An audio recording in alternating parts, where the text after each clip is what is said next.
بسم اللہ الرحمن الرحیم۔ السلام علیکم ورحمۃ اللہ وبرکاتہ۔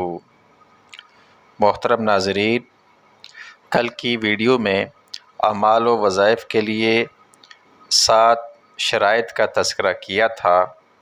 آج کی اس ویڈیو میں کچھ ضروری آداب بیان کیے جائیں گے۔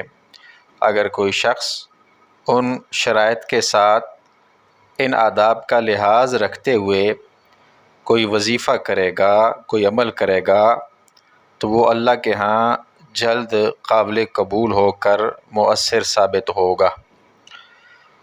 تو چلو شروع کرتے ہیں۔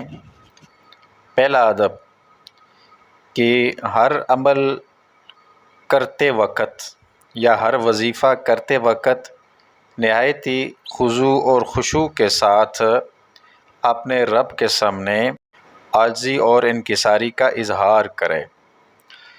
نمبر 2، وظیفہ شروع کرنے سے پہلے کچھ صدقہ کر دے۔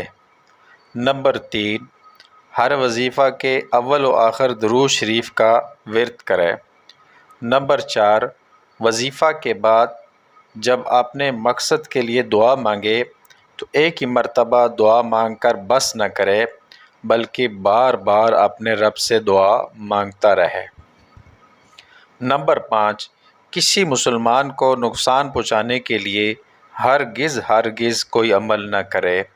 نمبر 6، اعمال اور وظائف پڑھنے کے دوران بدن اور کپڑوں کی پاکی اور صفائی کا خاص خیال رکھے۔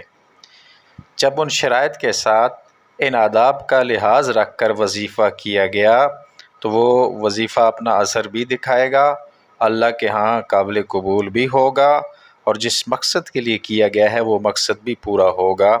اللہ سے دعا ہے کہ اللہ تعالیٰ سمجھنے کی، یاد رکھنے کی اور عمل کی توفیق عطا فرمائے۔